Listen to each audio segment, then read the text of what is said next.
జై గురుదత్త శ్రీ గురుదత్త. వెలిగే దీపంలాగా ఉండు, అప్పుడు ఇతర దీపాలను వెలిగించవచ్చు. ప్రేమ గుణం బాగా పెరిగితే లభించే సంపద పవిత్రత.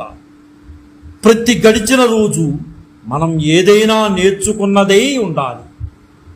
అబద్ధం గురించి కూడా నేను తప్పక నిజమే పలుకుతాను. నువ్వు ధైర్యంగా ఒక అడుగు ముందుకు వేస్తే విజయం 10 అడుగులు ముందుకు వస్తుంది. మనిషి జీవితంలో మహదాశయాలు శిశువుల్లో అవతరిస్తూ ఉంటాయి. భర్తకి లోకమంతా ఇల్లు, అయితే స్త్రీకి మాత్రం ఇల్లే లోకం. కళ్ళకి రెప్పలు ఉన్నట్లే మనకి కూడా విశ్రాంతి ఉండాలి. నిజంగా ఇటువంటి ప్రబోధాత్మక సూక్తులు ఆయన ఆలోచనల నుంచి ఉద్భవించినవి. ఆయన సూక్తులే కాదు, రచనలు కూడా అంత అద్భుతంగా ఉంటాయి. ఆయన వ్రాసిన రచనలు నిజంగా మన జీవితాన్ని మంచి స్థాయిలో నడిపించడానికి ముఖ్యమైన వాక్యాలని కూడా మనం ఖచ్చితంగా చెప్పుకోవచ్చు.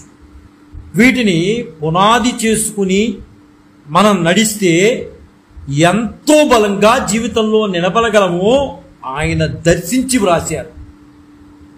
ఆయన జాతీయ గీత సృష్టికర్తగా, నోబెల్ అవార్డు గ్రహీతగా, విశ్వకవిగా ప్రపంచవ్యాపిత గుర్తింపు పొందిన మహనీయుడు, నేటి మన ప్రాతస్మరణీయులు రవీంద్రనాథ్ ఠాగూర్ గారు.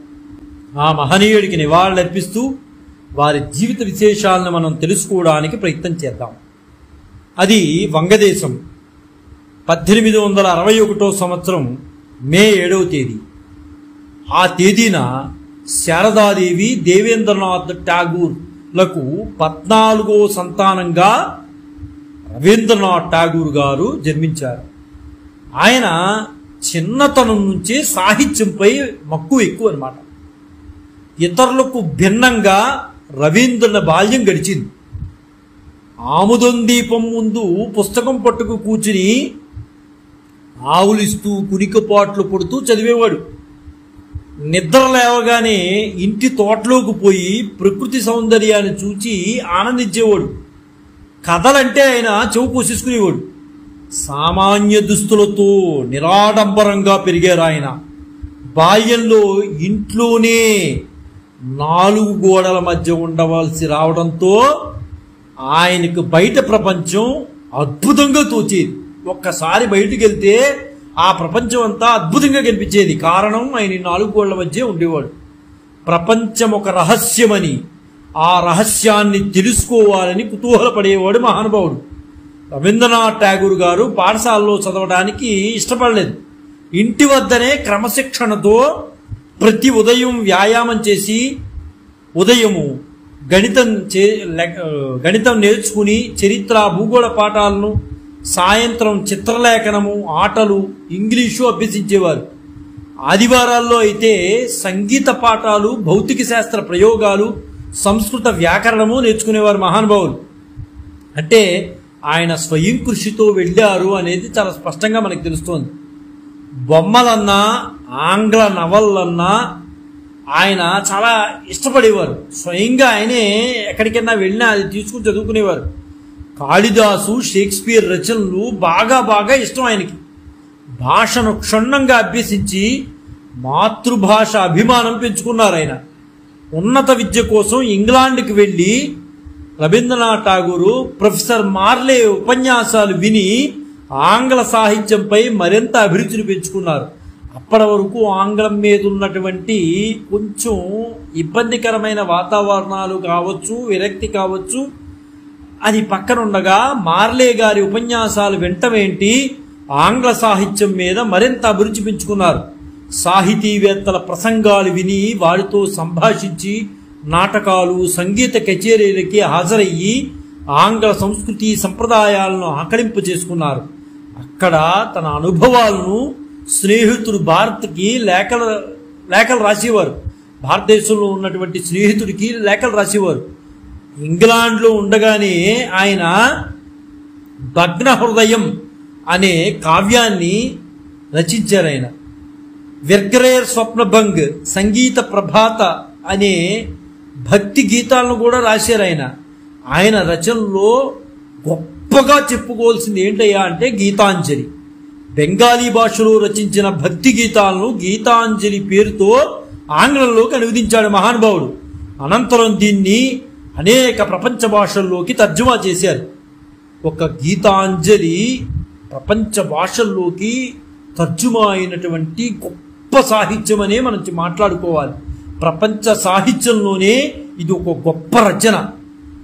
మానవుని కృంగదీసే నిరాశ నిస్పృహలు, సకల సృష్టిని ప్రేమభావంతో చూసి శ్రమ గొప్పదనాన్ని సూచించే మహత్తర సందేశం గీతాంజలిలో ఉంటుంది. అందుకనే ఆయన రాసిన గీతాంజలిని తప్పనిసరిగా చదవాలి. ఇందులో ఒకే ఒక్క విషయం, మానవుని కృంగదీసే నిరాశ నిస్పృహలు, సకల సృష్టిని ప్రేమభావంతో చూడాలి అనేటటువంటి అంశాలు ఈ గీతాంజలిలో పొందుపరిచారు మహానుభావుడు. ఈ రచనకే 1913 సంవత్సరంలో సాహిత్యంలో నోబెల్ బహుమతి లభించింది. విశ్వకవి అనే బిరుదును సాధించి పెట్టింది ఆయనకి. నోబెల్ పొందిన తొలి భారతీయుడిగా కాదు, ఆసియాలోనే తొలి వ్యక్తిగా రికార్డుకి ఎక్కారు మన ఠాగూర్ గారు. రవీంద్రుడు బాల్యంలోనే అనేక పద్యాలు, వ్యాసాలు, విమర్శలు ప్రచురించేవారు. ఆయన రచించిన సంధ్యాగీత కావ్యాన్ని కవులందరూ మెచ్చుకున్నారు. చాలా అద్భుతంగా ఉంటుంది అది. వందే మాతర గీతాన్ని రచించిన బంకించంద్ర చటర్జీ కూడా రవీంద్రుడిని ప్రశంసించారు. రవీంద్రుడు కేవలం రచయితగానే కాదు, చిన్నారుల హృదయాలను వికసింపజేసే ప్రాచీన గురుకులాల తరహాలోనే శాంతినికేతనగా ప్రసిద్ధిగాంచిన విశ్వభారతి విశ్వవిద్యాలయాన్ని స్థాపించాడు మహానుభావుడు. 5 విద్యార్థులతో ఆరంభించిన విశ్వభారతి క్రమక్రమంగా విస్తరించింది. ఉపాధ్యాయుల ఇళ్లల్లో విద్యార్థులు భోజనం చేసేవారు. ప్రాతకాలం నిద్రలేచి కాలకృత్యాలు తీర్చుకుని తమ గదులను తామే శుభ్రం చేసుకుని స్నానం చేయడం, ప్రార్థనలు చేయడం, నియమిత వేళల్లో నిద్రపోవడం వారి దినచర్య. ఆరోగ్యము, పరిశుభ్రత, వాక్శుద్ధి, పెద్దలను గురువులను గౌరవించడం ఆ శాంతినికేతంలో నేర్పేవారు. అంత అత్యద్భుతంగా మహానుభావుడి యొక్క సృష్టి శాంతినికేతన్. 1919లో కళాభవన్ నుంచి స్థాపించిన విద్యార్థులకు విభిన్న కళలు నేర్పించారు. గ్రామాభ్యుదయమే దేశాభ్యుదయం అని భావించిన రవీంద్రుడు శ్రీనికేతన్ను నెలకొల్పి గ్రామ పునర్నిర్మాణానికి ఎంతో కృషి చేశాడు మహానుభావుడు. మొదట వాల్మీకి ప్రతిభ అనే నాటకాన్ని రచించిన విశ్వకవి తర్వాత అనే నాటకం రాశారు. రవీంద్రుడు కలం నుంచి జాలువారిన చిత్రాంగద నాటకం ఆయనకు మంచి పేరు ప్రఖ్యాతులు సంపాదించింది. ప్రకృతి ప్రతీక అనే నాటకంలో ప్రపంచాన్ని విడిచిపెట్టిన సన్యాసి కథను చాలా అద్భుతంగా వివరించారు ఆయన. ఇది దొరికితే చదువుకుంటే చాలా బాగుంటుందండి. ప్రకృతి ప్రతీక అనే నాటకంలో ప్రపంచాన్ని విడిచిపెట్టినటువంటి సన్యాసి ఎలా ఉంటాడో ఆ కథను అద్భుతంగా వివరించారు. ప్రపంచం ఒక రహస్యమని, ఆ రహస్యం తెలుసుకోవాలని ఆయన ఎప్పుడూ కుతూహలపడేవాడు. ఇక్కడ ఒక విషయాన్ని నేను చెప్పాలి, ఖచ్చితంగా చెప్పాలి. రవీంద్రనాథ్ ఠాగూర్ గారు రెండో సోదరుడు సత్యేంద్రనాథ్ ఠాగూర్ గారు. అయితే ఈయన మొట్టమొదటి ఇండియన్ సివిల్ సర్వీసులో నియమితుడైన మొదటి భారతీయుడు. ఎవరు? సత్యేంద్రనాథ్ ఠాగూర్ గారు. రవీంద్రుడు ఇంగ్లాండ్లో ఉండగానే భగ్నహృదయ అనే కావ్యాన్ని రచించారు. అంటే వాళ్ళ ఇంటిలో ఉన్నటువంటి వాతావరణం ఏంటో మనకి ఇప్పుడు అర్థమవుతోంది. అయితే ఇంగ్లాండ్లో 18 మాసాలు ఉండి ఏ డిగ్రీని సంపాదించకుండానే స్వదేశానికి తిరిగి వచ్చేసాడు మహానుభావుడు. ఇక్కడ కూర్చున్నా, నుంచున్నా, పడుకున్నా కవితలే, రచనలే ఆయనవి. ఇంకే డిగ్రీలు సంపాదిస్తారు? ఏ డిగ్రీలు కావాలా ఆయనకి? ఆయనే పెద్ద ఎన్సైక్లోపీడియా ఆయనకి ఇంక వేరే డిగ్రీలు ఎందుకు? ఆ తర్వాత 1883 డిసెంబర్ 9న ఆయన మృణాలిని దేవిని వివాహం ఆడారు. రవీంద్రుడు మొదటి నుంచి కూడా జాతీయ భావాలు ఉన్నవాడు. హిందూ మేళలో దేశభక్తి గీతాలను ఆయన పాడేవారు. పృథ్వీరాజు పరాజయం గురించి ప్రబోధాత్మక పద్య నాటకాన్ని రచించాడు ఆయన. బ్రిటిష్ ప్రభుత్వం తిలక్ని నిర్బంధించినప్పుడు రవీంద్రనాథ్ ఠాగూర్ గారు తీవ్రంగా విమర్శలు చేశాడు. కాబట్టి ఎక్కడా కూడా ఏది వదిలిపెట్టలేదండి ఆయన. అన్ని చాలా స్పష్టమైన భావాలతో వెళ్ళేవాడు ముందుకి. బెంగాల్ విభజన ప్రతిఘటనోద్యమంలో రవీంద్రుడు ముఖ్య పాత్ర వహించారు. జాతీయ నిధికి విరాళాలు వసూలు చేశారు మహానుభావుడు. రవీంద్రనాథ్ ఠాగూర్ 1896లో జరిగిన కలకత్తా కాంగ్రెస్ సదస్సులో మొట్టమొదటిసారిగా బంకించంద్ర చటర్జీ రచించినటువంటి వందే మాతర గీతాన్ని ఆలపించారు. రవీంద్రుడు రాసిన జనగణమనను జాతీయ గీతంగా ప్రకటించే ముందు వందే మాతరం జనగణమనలో దేన్ని జాతీయ గీతంగా ప్రకటించాలని సుదీర్ఘ చర్చ తర్జనభర్జనలు జరిగినాయి. అంతిమంగా రవీంద్రుడి జనగణమనే పైచేయి అయింది.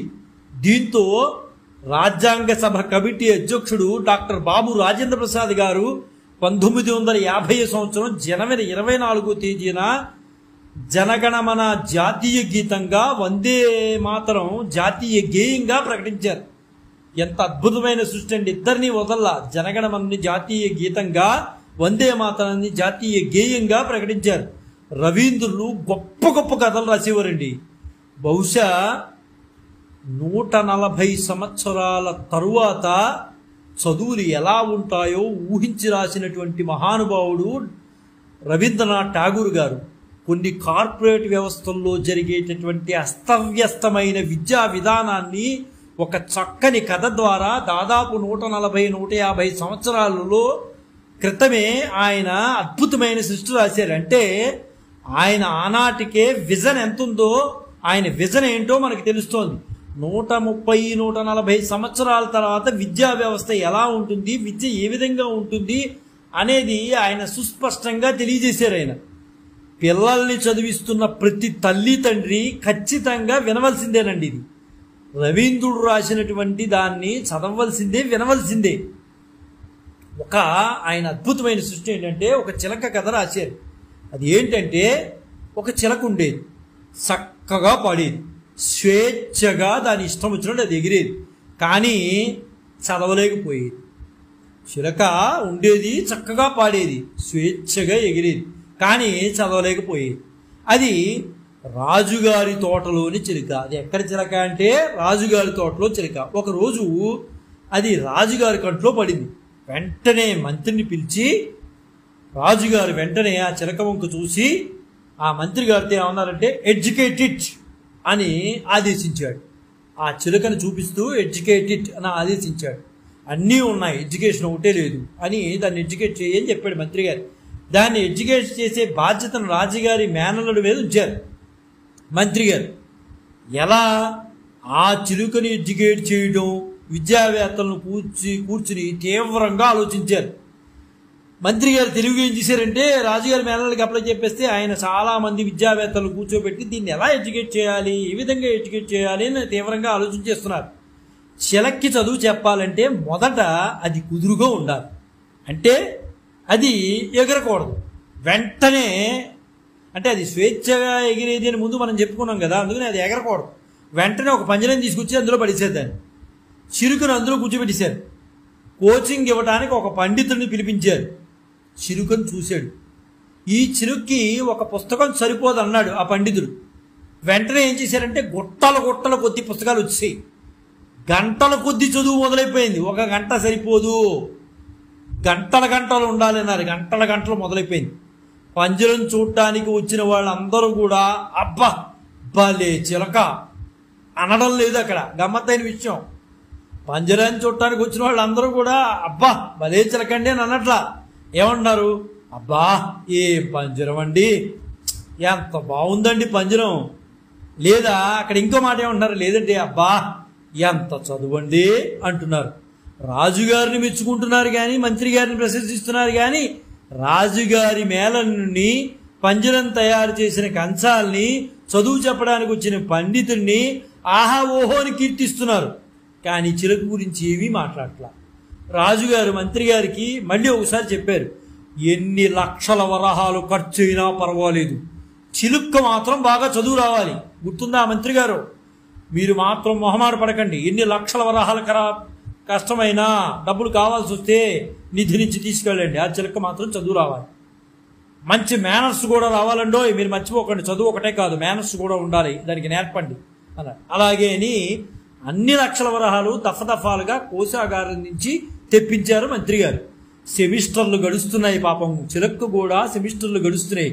ఒకరోజు రాజుగారికి చిలక చదువు ఎలా ఉందో చూడాలనిపించింది. ఇంత డబ్బులు ఖర్చు పెడుతున్నాం కదా, ఈ సెమిస్టర్లో ఎలా చదువుతోంది అని రాజుగారికి కూడా తప్పించాడు పాపం. వెంటనే ఏర్పాట్లు జరిగాయి. చిలుకను చూడటానికి రాజుగారు వస్తున్నారు హో అని తప్పట్లు, తాళాలు, పెద్ద పెద్ద శబ్దాలు చేసి బోరలతో ఒకటే హోరు. రాజుగారు వస్తున్నాడు, ఇన్ని లక్షలు ఖర్చు పెట్టాడు ఒక చిలక మీద, మరి కనీసం చూడాలి కదా. రాజుగారు వెళ్ళాడు. రాజుగారి పరివారం అంతా రాజు కన్నా ముందే చిలుక దగ్గరికి పోయి చేరి ఉన్నారు. రాజుగారు వస్తున్నారంటే పరివారం అందరూ అక్కడికే ముందెళ్ళి ఉన్నారు. అయితే పంజరంలోని చిలకలు ఎవ్వరూ పట్టించుకోవట్లా. వీళ్ళు అడవుల్లో వీళ్ళు కొట్టేసుకుంటున్నారు తప్పించి లక్షల కోట్లు ఖర్చు పెట్టేశారు. కానీ పంజరంలో ఉన్న చిలక అవస్థ ఏంటనేది ఎవరు పట్టించుకోవట్లా. ఎవరూ దాని వైపు చూడటం లేదు కూడా. పండితుడు ఒక్కడు మాత్రమే చూస్తున్నాడు ఆ చిలక వంక, ఎలా కళ్ళు అప్పగించి చూస్తున్నాడు. ఆయనైనా చిలుక సరిగా చదువుతుందా లేదా అని చూస్తున్నాడు తప్ప చిలక ఎలా ఉందో అని చూడట్లేదు. ఇక్కడ గమనించాల్సిన విషయం ఏంటంటే, చిలకను చూస్తున్నాడంటే చిలక ఆరోగ్య పరిస్థితులు చూడట్లేదు. అక్కడ చిలక ఎలా చదువుతుందా అని ఆలోచిస్తున్నాడు ఆయన. ఎలా ఉందో ఆలోచించట్లా, ఎలా చదువుతుందో బాబోయ్ అని ఆలోచిస్తున్నాడు. చిలక బాగా నీరసించిపోయింది, మానసికంగా బాగా నలిగిపోయింది. ఆ రోజైతే రాజుగారి సందర్శన ధ్వనులకు నిజంగా చెప్పుకోవాలంటే చిలక సగం చచ్చిపోయింది.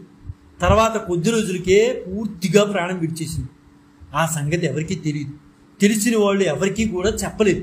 ముఖ్యంగా రాజుగారికి చెప్పలే. రాజుగారు మళ్ళీ మేనల్ని పిలిచి చిలుక ఎలా చదువుతోంది అని అడిగాడు. చిలుక స్టడీస్ కంప్లీట్ అయ్యాయి అన్నాడు మేనల్డు. రాజుగారు సంతోషించారు. తన కృషి ఫలించిందనమాట. అమ్మయ్య, మనం ఇన్ని లక్షలు ఖర్చు పెట్టాము, ఒకసారి వెళ్ళి చూసొచ్చాం, బాగానే ఉంది, ఇంకా చూడాలి దాన్ని. ఇప్పటికీ అల్లరి చిల్లరగానే తిరుగుతోందా, ఎక్కడదు కదా, ఏ పాట పడితే ఆ పాట పాడుతోందా, పాడదు కదా, సరే ఆ చిలుకను ఒకసారి నా దగ్గర తీసుకురండి అని అన్నాడు. వెంటనే మేనల్డు ఆ చిలుకను తీసుకొచ్చాడు. చిలుక నోరు తెరవడం లేదు, ఒక్క మాట కూడా మాట్లాడటం లేదు. చిలుక కడుపు ఉబ్బెత్తైపోయి చిలుక అసలు కదలట్లేదు.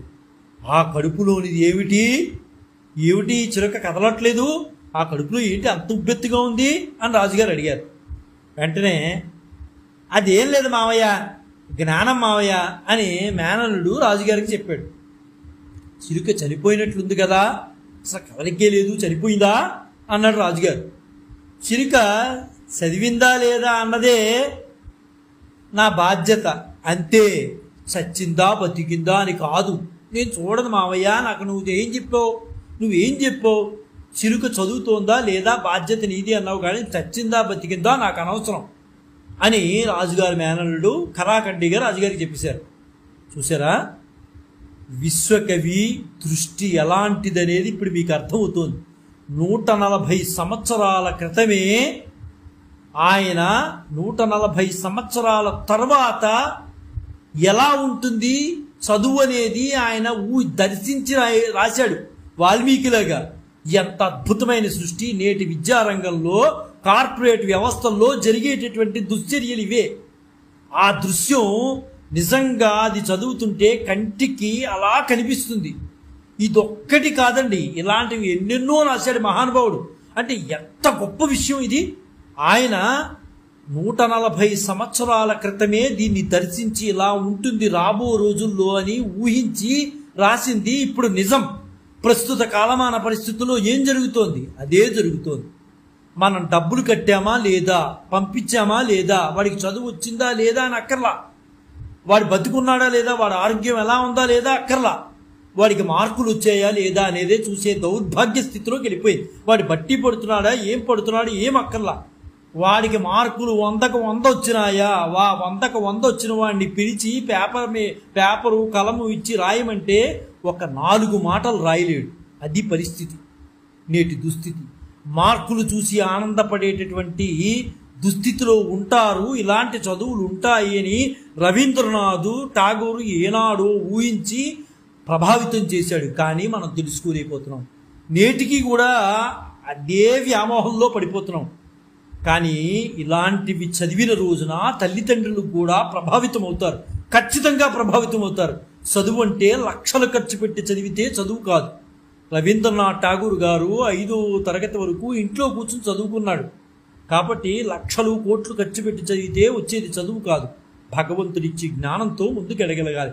రవీంద్రనాథ్ గారు అలాగే వెళ్ళాడు. అలాంటి కథలు రాసి ఇలాంటి ప్రభావితమైన కథలను ఎన్నిటినో రచించాడు ఆయన. పద్మపూజ పుస్తకంగా 1959లో తొలి ముద్రణ ఒకటి అయింది. అది రవీంద్రనాథ్ ఠాగూర్ గారిది.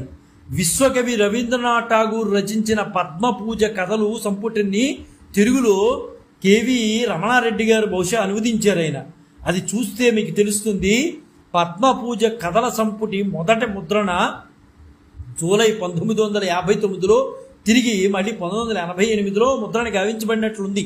ఇందులో 32 చిన్న కథలు ఉంటాయి. ప్రతి ఒక్కరికి ఇంట్లో ఉండవలసింది పద్మపూజ కథలు. చిన్నపిల్లలకి అందరూ చెప్పవలసింది.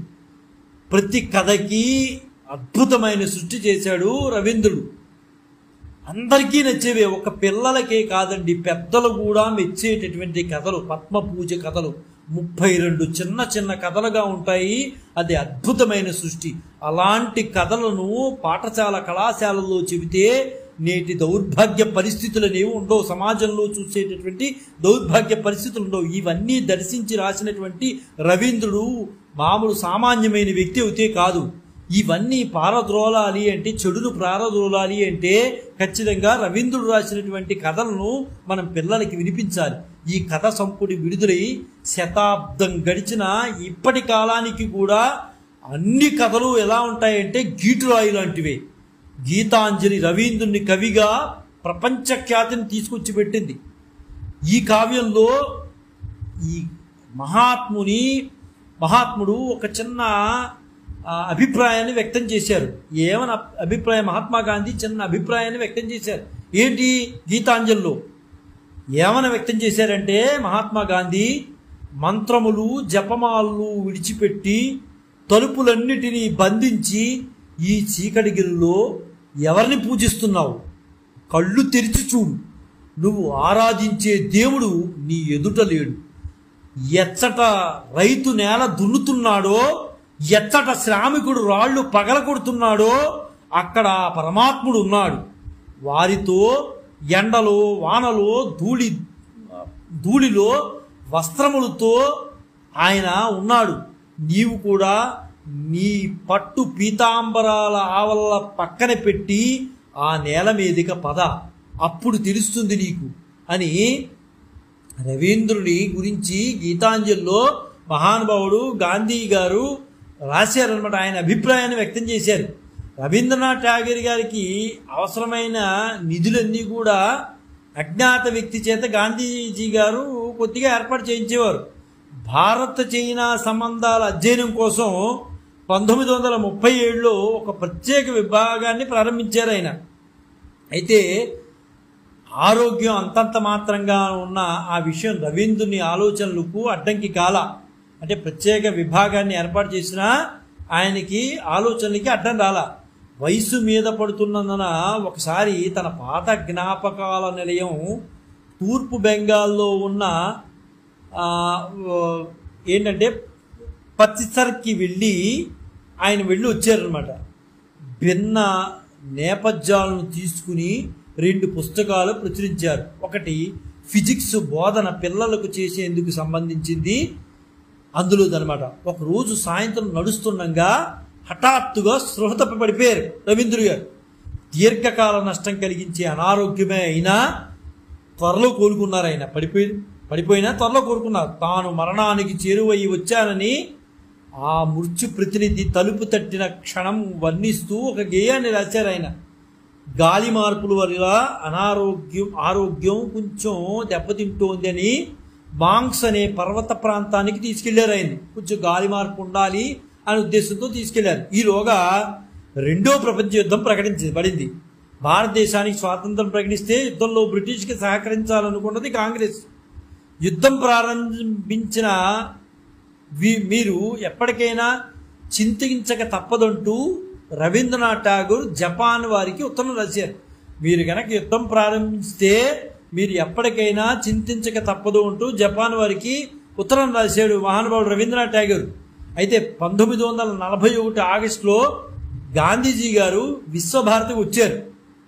అనారోగ్యంతో ఉన్న ఠాగూర్ గారిని చూడాలని గాంధీజీ వస్తే ఆయన ఏం చేస్తున్నాడు? ఆ టైంలో కథలు రాసుకుంటూ కనిపించాడు.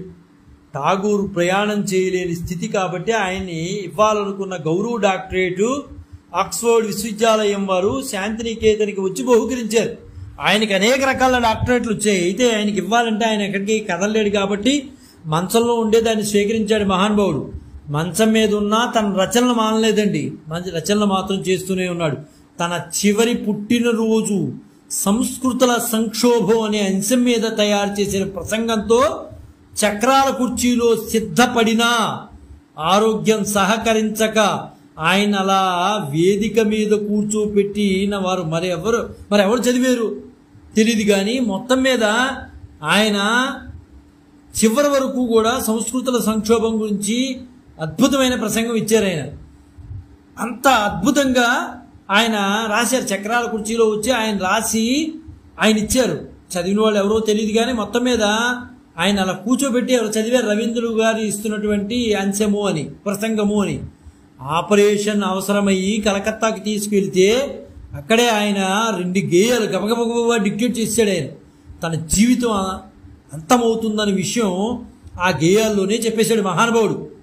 చివరికి ఆగస్టు 7న రవీంద్రుని కలం గొంతు ఆగిపోయి, అంటే సరిగ్గా ఇదే రోజున కలము గొంతు 1941 సంవత్సరం ఆగస్టు 7న ఆ 2 కూడా ఒకేసారి ఆగిపోయి చివరి క్షణం వరకు కూడా తనకిష్టమైన అంశాలతో మమైకమై జీవించడం రవీంద్రనాథ్ ఠాగూర్ గారికి ఒక్కరికి మాత్రమే చెల్లిందని ఖచ్చితంగా మనం చెప్పగలుగుతాం. ఆ మహనీయుడు ఈ భూమి మీద భగవంతుని యొక్క సృష్టితో పుట్టాడనే మనం చెప్పగలుగుతాం. అంత అద్భుతమైన రచనలు మామూలు కాదు, అంత ప్రబోధాత్మకంగా ఉండేది. కవులు కోకొల్లలుగా ఉంటారండి, ఎక్కడ వెతికినా కవులు దొరుకుతారు. కానీ ఠాగూర్ లాంటి వారిని బహుశా ఇక ముందు కూడా చూడలేమేమో. అందుకే ఈ భూమి ఎక్కడ వరకు ఉంటుందో అక్కడ వరకు కూడా ఆయనే కవి. అందుకే ఆయన విశ్వానికే కవి అయ్యారు, విశ్వకవి అయ్యారు. ఆయన గురించి చెప్పుకోవాలంటే ఇంకొక అద్భుతమైన విషయం ఉందండి. ఉత్తర లండన్లోని హ్యాంప్ స్టాండ్లో విశ్వకవి రవీంద్రనాథ్ ఠాగూర్ గారు నివసించే ఇల్లు విక్రయానికి వచ్చిందండి. అది 1912లో లండన్లో నివసించిన ఠాగూర్ గారి నివాసం అన్నమాట. అయితే దాని గొప్ప విశేషం ఏంటంటే అక్కడే కవితా సంకలనం గీతాంజలి అనువాద ప్రక్రియ జరిగింది. 3 పడకల గదిలో కూడిన డాబా ఇల్లు ప్రస్తుతం ఎలా ఉందో తెలుసా అండి? మార్కెట్లో ధర పెట్టారు దాన్ని అమ్మడానికి. దాని ధర ఎంతో తెలుసా? 3 గదుల డాబా ఇల్లు దాని ధర 27 కోట్లు, అంటే దాదాపు 26,99,500 పౌండ్లు ధర పలుకుతోందనమాట. ఆస్తిని గోల్డ్ స్మిత్ హోలాండ్ సంస్థ విక్రయానికి ఉంచింది. ఎంత అద్భుతమైన విశేషం చూడండి. అక్కడ గీతాంజలి అనువాద ప్రక్రియ జరిగింది. అది రవీంద్రుడు నివసించినటువంటి ఇల్లు. అంటే రవీంద్రనాథ్ ఠాగూర్ గారు యొక్క గొప్పతనం ఏంటనేది ఈ భూమి ఎంతవరకు ఉందో అంతవరకు కూడా ఆయన గొప్పతనం వ్యాపించి ఉన్నది అనటానికి ఈ చిన్న ఉదాహరణ ఒకటి చాలు. మహానుభావుడు నిజంగా ఎంతో మందికి స్ఫూర్తి ప్రదాత అనే చెప్పుకోవాలి. ఇన్ని రచనలు చేసిన చిన్న పిల్లల దగ్గర నుంచి పెద్దవాళ్ళ వరకు ఆబాల గోపాలాన్ని స్పృశించినటువంటి, మనసులను స్పృశించినటువంటి మహనీయుడు రవీంద్రనాథ్ ఠాగూర్ గారు. రవీంద్రనాథ్ ఠాగూర్ గారు ఆదర్శవంతమైన దేశం కోసం దేవుణ్ణి ప్రార్థిస్తున్నాడు. ఒక దేశం శాంతియుతంగా జీవించడానికి, సుసంపన్నంగా మారడానికి మరియు అభివృద్ధిని ప్రతి చోట ప్రతిబింబించేలాగా కొన్ని డిమాండ్లను భగవంతుడి దగ్గర పెట్టాడు. ఆ పద్యమే where the mind is without fear. అంత అద్భుతమైన సృష్టి అండి, అంత చక్కగా ఆయన ఆ సృష్టి చేశాడు. ఎక్కడ మనసు నిర్భయంగా ఉంటుందో, ఎక్కడ మానవుడు సగౌరవంగా తలెత్తుకుని తిరుగుతాడో, ఎక్కడ విజ్ఞానం స్వేచ్ఛగా మనగలుగుతుందో, ఎక్కడ ప్రపంచం ముక్కల ముక్కలై ఇరికైన గోడల మధ్య మురిగిపోవదో, ఎక్కడ మాటలు అగాధమైన సత్యం నుంచి బయటికి వస్తాయో, ఎక్కడ విరామమైన అన్వేషణ పరిపూర్ణత వైపు చేతులు చాస్తుందో, ఎక్కడ పరిశుద్ధ జ్ఞానవాహిని మృతాంధ విశ్వాసపుట ఎడారిలో ఇంకిపోదో, తలపులో పనిలో నిత్య విశాల పథాల పైపు ఎక్కడ మనస్సు పయనిస్తాడో ఆ స్వేచ్ఛా మార్గంలోకి తండ్రి నా దేశాన్ని మేలుకొలుపు అనుగ్రహించు అని విశ్వకవి రవీంద్రనాథ్ ఠాగూర్ గారు భగవంతుణ్ణి కోరుకుంటున్నారు. ఆ మహనీయుడికి ఘనమైన నివాళులర్పిస్తూ జై గురుదత్త శ్రీ గురుదత్త శ్రీపాద శ్రీవల్లభ చరణదాసులు మానికొండ రాజశేఖర శర్మ రాజమహేంద్రవరం. స్వస్తి.